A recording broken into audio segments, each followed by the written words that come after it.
Hey, what's going on, ladies and gentlemen? My name is Rage, and we are back today with a different take on Marvel Strike Force.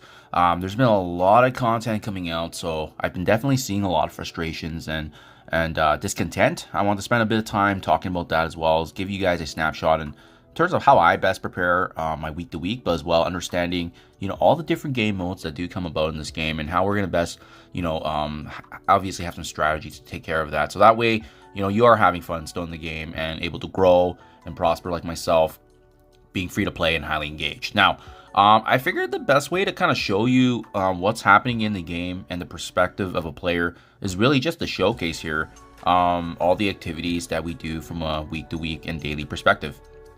I think by understanding the big picture, it's going to give you some more information here to really hone in on the things that matter and don't matter, right? So what I've done is I've actually summarized all of the key game modes that you can be engaged in as a end game player. Now, mind you, some of these open up when you're in the mid game, but what I've done is I've categorized it all the way from Sunday to Saturday, so basically the full week, as well as the different game modes. So at the top in red, we have the 3 war battles. This is applicable to my account. It starts on Monday. I know there's different time zones, but this is just to illustrate the different game modes. Next down, we have the daily raids. Whether you're doing Greek, Spotlight raids, Incursion, and Orcus, you're usually doing 2 out of the 4 here, and this is daily, as you can see, all the way for the full week. Arena, this one's kind of an optional one, only if you need to climb higher. I definitely have not been engaged in Arena now that I have Odin and Mephisto. They've been providing a undefeatable defense for myself. But again, I think this is more of a daily one and applicable if you're trying to climb higher and you want more of those power core rewards. We then have Cosmic Crucible. For me, it resets on the Sunday, and it spans all the way to Friday. And this is what prompted this video actually in the first place, is that I was thinking about the perspective of the new Battle World game mode, which now effectively starts every Monday, and I believe it spans all the way to either Saturday or Sunday. I need to double check that, but I think it's Saturday given the different game the zones, and then finally obviously attacking Null at the very end. And then lastly, I just put in the big black that we usually have monthly, weekly stuff going on. So this is just non-stop. This is just 24/7, right? So yeah, that encapsulates essentially the daily week of a player, guys. So you can see it's quite a bit, right? And keep in mind, this excludes a lot of things too. It excludes going in and refreshing for the free energy, using the free energy. Every time at reset, Marvel Strike Force has a free claim that you can go into the website, so you have to log in and register for that. And it also excludes special events, like things like the new Shadow King Legendary Trials that's coming up here in a week or two. Well, big favorites like Sword Satellite, Escape from Kiln.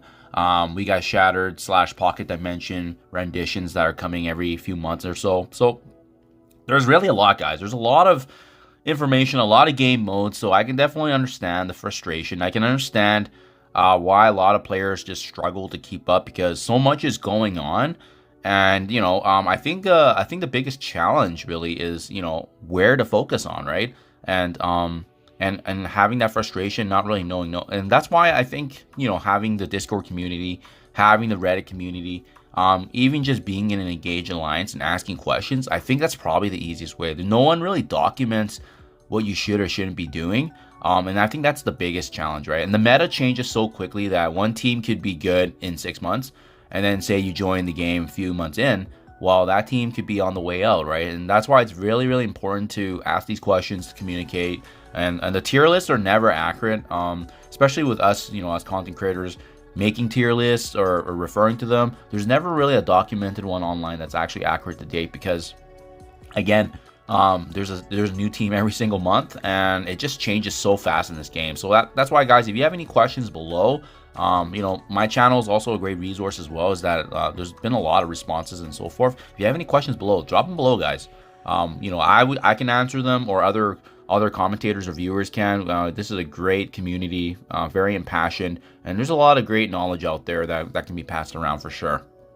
Now, guys, what's the takeaway here? What's the takeaway? How do I manage it, especially being free to play? Well, I do admit it is a lot, but at the end of the day, I always try to break it down into what you want to be focusing in on, right? I think ideally, out of all those game modes I showed you, you always want to have a strategy to focus at least 2 to 3 ones. 2 to 3 game modes that you're going to be prioritizing on the weekly perspective.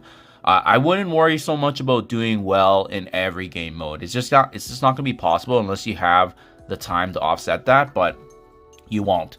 If you care about other things going on in your life, relationships, just honestly having fun away from your phone, you probably won't be able to do well in everything. And then that's kind of the sacrifice I've made as well. I've made that decision as well.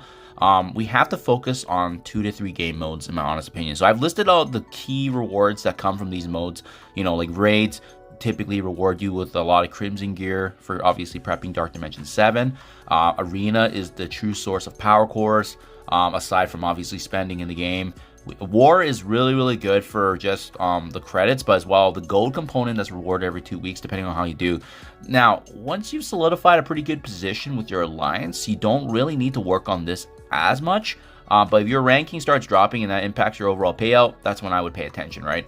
Battle World isn't great right now for ISO 8, but it's going to be the main source for ISO 8 purple. So I mean, it is what it is. We're getting a lot of the Battle World tokens, which we can use in the store, but it's still not a lot. It takes time to build up, and that's been the core thing being rewarded. Remember, Battle World, ultimately at the end of the day, is a null boss unlock, right? He's going to be rewarded 10 shards every time you take him down in the week. So that's like the true reward for Battle World. And for those of you that aren't even in the end game or trying to get there, getting access to these shards may or may not be that useful for your account, right? I think building out a foundational core meta teams is going to add a lot more value and progression. So I wouldn't even worry about Battle World until you're way deeper in. And then lastly, this is the one I put on the back burner, which is the Cosmic Crucible. They reward you with diamond credits. There's training mats, there's Crucible credits. I think they're actually going to be including some awakened materials as well in the future here based on some of the circulated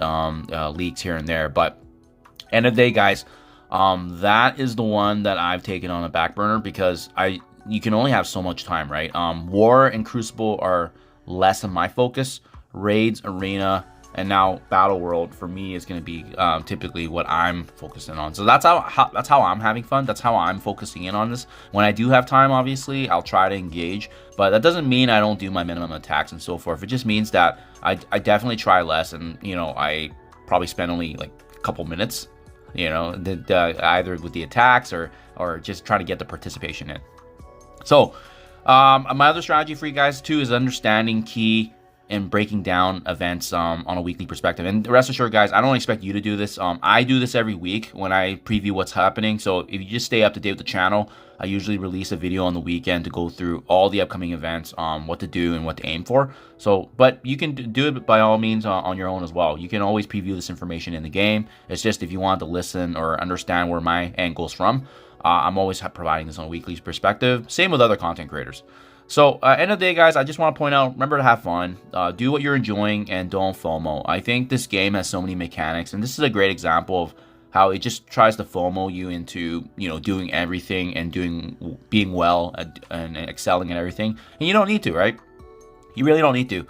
I'm free to play. I have unlocked Mephisto. I've unlocked Odin, and I don't need to be doing all these game modes. And I was able to accomplish that without doing all these game modes consistently. So I just want to drive that home, guys. At the end of the day, remember you're having fun. Focus on those 2 to 3 game modes. Push yourself. I think the best value is for sure Rayge, just because it forces you to build so many good teams that you can use on all the other game modes. That's going to help you later on for your progression. But any questions, comments, drop it down below, guys. We're an amazing community and resource, and I would love to help if I can in any way. So thank you for your time as always. Let me know what you guys think in comments below, and I'll catch you guys in the next one.